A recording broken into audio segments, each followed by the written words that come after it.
Hello, everyone, and welcome back to another Bensday with Batgirl and Ben. And I'm joined here, of course, with Ben Lesnick. How are you, Ben? Hey, not too bad. How you doing? I'm doing great. Big week for us as far as ship sales go, and hopefully about 14, 15, 16,000 people left to make that 1 million mark, right? Yeah, not getting close. Yeah, getting close. So Endeavor, excited? I am. It'll be a couple more days, and we will have the Endeavor out. Yeah. It seems like it was one of the ships that you were most interested in. What type of, what reasoning did you have behind that? Like, what was. Well, yeah, obviously I grew up with Star Trek. I want that, Strange New Worlds experience, but also 2001, the Discovery. I watched that movie until my VHS wore out when I was a kid. Fast forward through the monkey part, watch the space parts. Okay. I would draw the Discovery over on like my notebooks when I was in elementary school. I just love that So, science ship idea. will there be a pod bay on the Endeavor? You have that option. Really? There'll be a pod bay? Will there be a HAL 2000? That not so much. So. No AI in Star City. Oh, great. Well, really, no AI at all. What was Well, no, like Sandy dressed up like Eva or controlling something? Oh yeah, she was Eva for the site. Yeah. Uh, Son's looking for an Xbox controller. I still ah, think it's in the other room. That or his brother is hiding it from him. Um, I wonder how an Xbox controller strays so far from the Xbox. well, the Xbox moved from my room, my TV over here, into the other room, and then I moved everything back again. So somehow my old girly brain probably misplaced it, and now my son is going to be looking for it for hours. Let's start off with a question, and then I'll get back to all my little ones that I have in between. I think my questions will work best tonight based on the questions we have as follow-ups to like answers you might give. So we're All going to right. jump into Jump Debris, who I think he's given us a question in almost every show so far. If I own a Hull E on day one of the PU, will I be able to go up to ArcCorp and be trusted with 25 million full load in UEC of cargo to be delivered from the job well? Or will I have to build up my reputation with smaller loads before I'll be entrusted with so much? I think you're gonna have to build up your reputation first. Yeah. Nobody just shows up with the truck like, fill this up with your stuff. I'll take it somewhere for you. Uh, So having a whole E might you might need a whole B in your fleet to be able to start building up that trust, huh? yeah, or we might do like a certification system where Okay. you get your giant space truck license. After that, you're a journeyman space trekker, and have some sort of rank system like that, perhaps. So for those of us that have spent lots and lots of money on Hull A's and B's and C's and D's and E's, we might not lose out on that. There's other ways for us to gain that reputation rather Yeah, quickly. and everybody's going to start a zero reputation, so it's a Okay. battle between equals. Okay.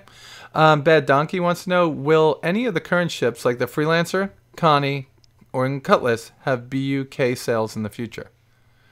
Now, not all of those are BUK No, type they're ships. they're One of not them all is, right? type ships. Yeah, I'm not especially BUK the buck whatever we're calling them.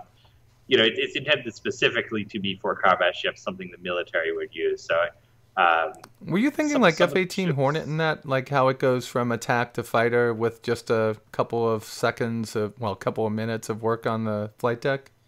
I think I was actually thinking of the Messerschmitt 410, Okay. where they can swap out they would have like a field kit. They can turn it from a night fighter into a bomber killer.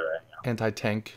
Yeah, Big yeah. giant guns on it. Yeah, that's good. That's even better because you like that World War II feel of the ships, because today it's push a button and shoot something down that you never see. So, Which is no fun in a space game. I remember a game called Mantis back in the day that was supposed to be a realistic space game, the reaction to Wing Commander. And, you flew up and you did your pre-recorded flight plan and you pressed a button to fire your missile at somebody who you couldn't see in the distance, and that was the end of yeah. a mission. It just wasn't Yeah, Side. you know, but I did love the Jane's All the World Aircraft games that they had, James Defense, like F-18 and U.S. Navy fighters and stuff. They were pretty fun.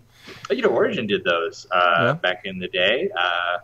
Remember the top when I took my tour of Origin when I was a teenager. The top floor of the building was Jane's. I wish they still had those. Yeah, it was a good series, and it died very sadly. Somebody else got the rights a couple of years ago, and they did like Jane's branded like stupid arcade games. Oh, that's horrible. Jane's is like the in case anybody doesn't know, they're a defense periodical that costs hundreds of dollars a year, and it really is for people in the business. But they are the company to go to when you want to learn or reference what might be in a certain ship or tank or aircraft as far as specs and stuff. So really important. And the fact that somebody that has it that's not owing up to that name is kind of disappointing. I remember my favorite memory of Jane's at Origin was I went to take the tour. They gave me like an hour interview with Andy Hollis, who I knew was like a gaming celebrity, but I didn't know him beyond that. And I was in his room nervously shaking, and he's, friendliest guy in the world. He's like, I can't tell you what we're working on right now, but I think if you look around, you might be able to figure it out. Wink. And I look around, and my mind is just black. There's model A10s everywhere. There's like pictures of A10s everywhere. There's schematics of A10s. And somehow I do not. I'm like, I don't know. Andy Hollis probably thinks I'm the biggest idiot in the world. Oh God, you're not an idiot. We know that. But A10. That I don't even think that was one of their best games. The F-15. Oh, it never made it out. It got canceled. That was at the end. Yeah. I wonder if those guys. Well, actually, didn't. Was it Travis or somebody else that went to go work on the Eagle Dynamics games? They were pretty fun. Oh yeah, I never played those. Yeah, they're still around. DCS World 2 is coming out. They're good if you want to learn how to flip every button and switch inside of a aircraft. It takes Wing like Commander kind 40 of minutes. Patience for Sims because Wing Commander is essentially an arcade game. Yeah, that brings you into the world. And I played I played the old Secrets of the Luftwaffe, all these LucasArts games. Oh God, they were wonderful. Aces over the Pacific back in the day, and then I did Wing Commander, and I couldn't go back because. Yeah. It's just you don't have to learn to fly a fighter first. Yeah. A lot of those things are hard. Well, you've got your hands full tomorrow. We'll talk about that in a little bit. You've got to play through a whole game. Oh my Lord. Pappy Boyington, who is our Endeavor obsessed member of the Enablers, is going to be talking about a few things here. Is there a rover or land vehicle in the front part of the Endeavor as its exploration science vessel? As it is. No rover. We're thinking more for spatial exploration. The specific case study we imagine was going into the corona of a star.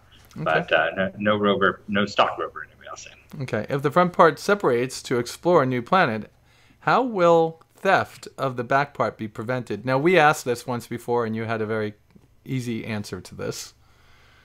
It's not prevented. It's not prevented. Leave it somewhere safe, or install some turrets and bring friends. Do some AI on there, yeah. But do not leave your giant science package where someone else can take it. Right. Bring friends, right? Because friends can do the fly combat air patrols around it, right? Mm-hmm. Absolutely. All right. Or hire an escort. Yeah, that would be great, and even if they're NPCs, right? If the front parts... Okay, we already did that. Do helmets have an armor part that comes down over the visor? It would depend on the helmet. I think most of the current ones do not. Okay. Although you've seen some of the the FPS guys, like the Outlaw Heavy has pretty much armor all over his face. So. Right. Some helmets are bigger than others. Like if you're a racer, you're not going to want a helmet that's all big and giant. And No. Yeah. And honestly, if you're probably not going to be in a position where you're taking fire to the point that it passes through your cockpit and hits your face, and you have big worries at that point. Okay. Usually they have Batcat. Right now they have Bat Sun. All right. Can you... Well, this is something that you and I just explained off camera before, and you have a science post coming up soon, right? Yes. Tony Z has a science post. When will that hit around? What day? It'll be Tuesday along with the Endeavor show and sale. Okay, awesome. So Tuesday we'll be getting a science post. So that will explain to us how science will work in the PU. The hangar doors seem a bit small, even for a Retaliator to fit through. With bigger ships coming, how will this be solved? Now this is behavior, right? Yeah, Behavior's been doing a lot of the work on that. It'll be solved with updates to the hangar, essentially. Okay. Now, this is a question that, remember I said we had a lot of questions, maybe I should just jump over some. This is one that I understand people want realism, but really, will our characters be able to get space sickness? I don't think we have space sickness specifically. I know Tony's talked about like real-time events, so, Okay. You discover alien eggs and they take over your ship or something, but that's all in the future. Okay, so the next one was about alien eggs. Will there be xenomorphs like the alien face suckers from the movie Alien in the game? It's the example we give when we try to come up with like a random encounter for a non-combat ship. So yeah, quite possibly. Okay, maybe quite possibly. First, yeah. Head crab like from Half-Life. Yeah, that was the best. Oh my god, that game scared the bejesus out of me when I first played it. Yeah, well, I can't say poop. Edward Hawk, are the data spike missiles susceptible to being diverted away from our ships by chaff, flares, or additional sharp maneuvering? Yes. Data spike missiles. I forgot about those. From the E-War poster, Mother Sobak. Yeah. Yeah, I know. There's so much to read for school that when Star Citizen comes in, it gets pushed aside right now. Yeah, how's school going? It's going great. I'm still maintaining A's in all 4 classes. Awesome. It's only been 2 months. We'll see. I got 2 more months to go. Add pills on the planned modularity possibilities of the constellation. If I have an Andromeda, Aquila, and a Phoenix, will I be able to build my own Super Connie using sections of each ship? I can't say. I can't say for that because I have not seen the reimaginings of the other variants yet. You can certainly swap parts between them, but it's not a purely modular ship like the Retaliator. So some parts yes, some parts no. But that's one of the ships that Chris Smith is working on, so it's going to be amazing. Oh yeah, it's going to be really cool. Yeah, Chris is going to nail it on that one. Vengeville, will there be a difference between having a second account and having an extra character slot on your main account? Yes, because they won't tie. They wouldn't tie back to you. They're not part of your legacy system, whatever that is, right? Yeah. Mm-hmm. Like, I know we don't know that. That's going to be a Tony Z question. Like, how will these extra characters be managed? Like, will they be one family? Will they be multiple families? That's all Tony Z later on, right? That's all Tony Z. Okay, so we'll get to that once we start getting to the character system actually in the game. What does CIG think about the current state of play in Arena Commander? That will come out when 2.0, right? That's when you're really going to be working on that, right? Yeah. I mean, we'll continue to make updates to Arena Commander, but we're focusing on what we call the baby PU next. So. Okay, and that's from SW Mark 78. And how do you feel about the current flight models of apparently low participation rates? And of the apparently low participation rates? It's not a game yet. I mean, it's still in testing, so... Yeah, I mean, our problem is not so much low participation, is just keeping the game running for people. But I get in when I get in. Not going to answer questions about the flight controls. Calyx is working on a big post along with Yupaki and the other designers. We'll let them say their piece. And people will still be like, it's just freelancer or whatever. And it's nothing like freelancer. But, let them have that. Yeah, I mean, you can go and get a copy of Freelancer from for like $40 or $50 on Amazon sometimes when people are selling it, and then load it up. And Freelancer had a great story. It was a great game, but its flight model is nothing like this. You point the mouse, you go in that direction. This is not like that. Yeah, it's Space Diablo. It ended up as Space Diablo. Yeah, and I had fun with Freelancer. That was a good game. I liked it. It was a typical space opera from Chris, but it wasn't done by Chris in the end, right? No, they finished it off without him. And kind of took some of the soul out of it. Yep. It's still 10 years later, people are still playing it on their own private servers, which is something that we hope for this. Scott Buzzkiller, back when it was sold, it was mentioned that the 890 Jump and Connie and Phoenix would be able to take on special VIP missions. Now that the Genesis Starliner has been released along with the Civilian Transport Design Post, is that still the case, or will they require specific modules? Will there also be a reputation requirement?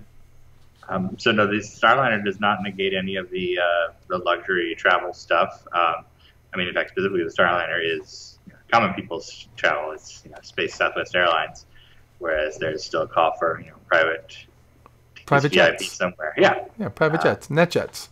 Mm-hmm. Oh, perfect. Awesome. I almost said Paladin because I'm all excited about what you're doing tomorrow, but it's Pidian. Currently, we have ships that are completely modular, Tally and Vanguard, ships whose variants are all completely different hulls, Cutlass and Connie, and ships that are combinations of the two, with some variants being different equipment loadouts and some being different hulls, 350R, Super Hornet, FL Max. Assuming this trend continues, how does CIG determine where a ship or ship manufacturer lies on that line?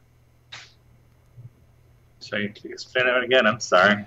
Yeah, I mean, I understand what he's saying, but I don't understand how to ask it. And so what he's saying is that we have all these different types of modularity in our ships, right? From different ship hulls to different modules that you could add to them.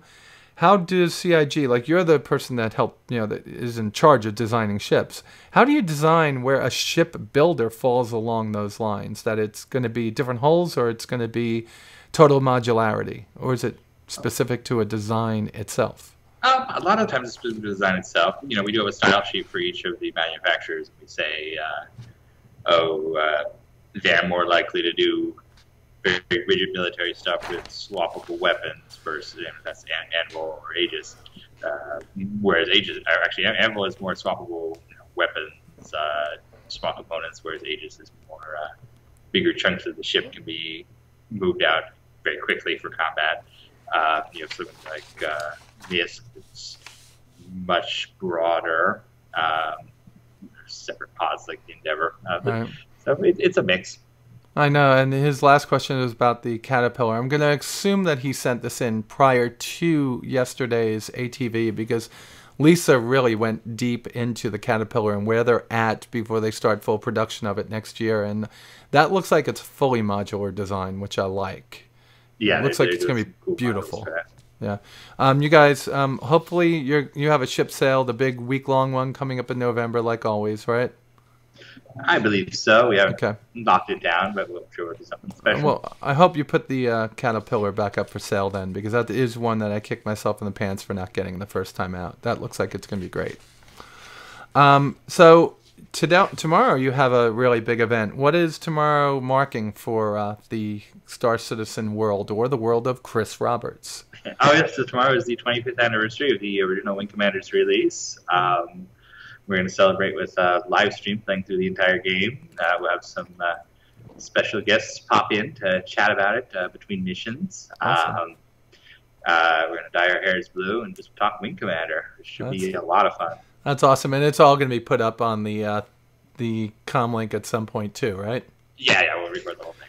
All right. Probably have it done theatrically by somebody, right?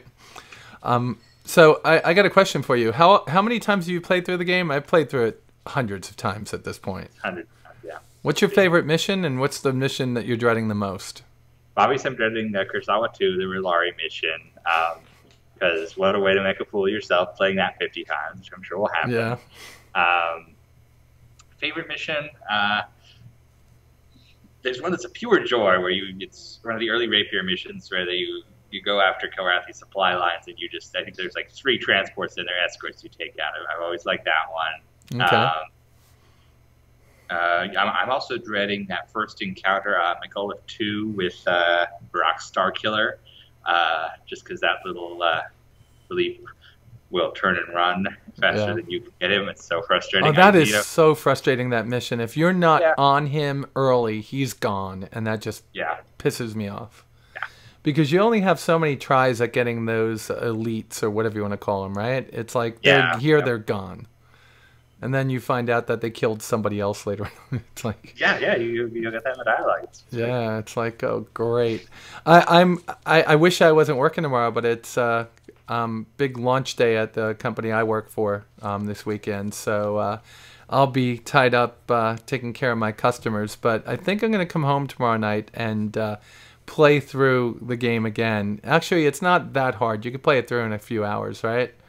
So So yeah, we'll find out. we'll find out. I remember completing it the last time I did it. I was actually doing it in my feed, and some people could go back and see the first mission that I did, and the rest was all on Twitch, and it's gone now. And oh my lord, it's a couple of missions like the one that you mentioned, 10, 15 times over and over and over Yeah. again. People saying, "Oh, you stink." And I think that there is something that I didn't know, and maybe something you should know. You like, are you playing it on one of your old 386s, or are you playing in the No, good we old got to do it on games? the computer here because we have to stream it. Yeah, you're doing the good old games. Well, you could always go out and into a video capture card to do the on your old 386. If you play good old games, you have to play with the DOS box a little bit because it's set at a standard step down. And what that means is that it runs really fast. Like I have that problem with Wing Commander 2 all the time. It's like it happens so fast. You're going like warp speed. So you have to step up It's the very hard to get the right speed. yeah, and you got to fix the speed. Yeah. So hopefully you have all that worked out before the game starts. Yeah, we've Yeah. done some playing with the settings today. We're gonna come in a little early tomorrow. We'll get it all right Awesome. set up in DOSBox. Well, I hope someday you go through Wing Commander 2 also and secret Next year for missions. that anniversary. Yeah, that would be awesome. Okay. Well, Ben, I appreciate your time. Thank you very much for spending it with us tonight. And Anytime. I know that you got big things going on and you got stuff to get ready for us for next week. We should hit some more milestones with the Endeavor release next week, I hope. I hope so. Should be Look fun. okay. I mean, but not about the money. It's about getting this thing done. It's about keeping you guys going so it gets done, right? So, I hope so.